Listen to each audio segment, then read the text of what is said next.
සුබ දවසක් යාළුවනේ. මං හිතනවා මගේ යාළුවෝ හොඳින් ඇති කියලා.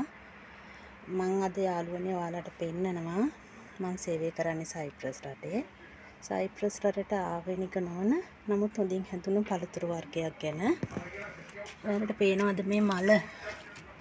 මේ තියෙන්නේ අපේ ලංකාවේ කඩුපුල් මල හා සමාන මලක්.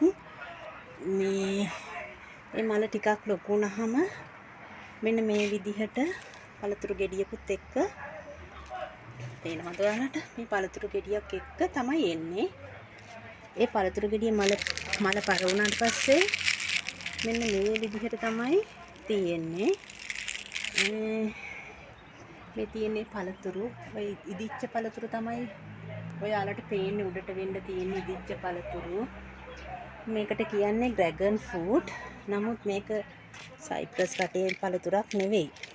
මම සේවය කරන්නේ සයිප්‍රස් රටේ. මේක සයිප්‍රස් රටේ පළතුරක් නෙමෙයි වුණාට මෙහි දැන් මේ හිටවල තියෙනවා. ඒවා හොඳට මේ ගෙදර හැදිලා තියෙනවා. එතකොට යාළුවනේ මේ පළතුරු වර්ගය සයිප්‍රස් රටේ ටිකක් මිල අධිකයි. ගොඩාක් මේ වැලේ හොඳට පළතුරු හැදෙනවා.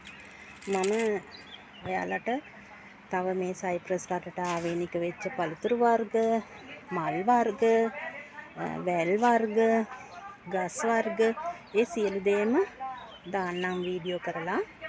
ඔයගොල්ලෝ මගේ වීඩියෝ හොඳයි නම් මට ලයික් එකක් දාන්න, කමෙන්ට් එකක් කරන්න මේවා තියෙන අඩුපාඩු මොනවාද කියලා. මේ තියෙන ඇත්තටම ඩ්‍රැගන් ෆෘට් කියන පළතුරු වර්ගය. මං ඉන්න රටේ මේවා හැදෙනවා හරිම අඩුවෙන් තමයි තියෙන්නේ, හැදෙන්නේ නැහැ. නමුත් පේනව නේද? ලස්සනට හැදිලා තියෙනවා.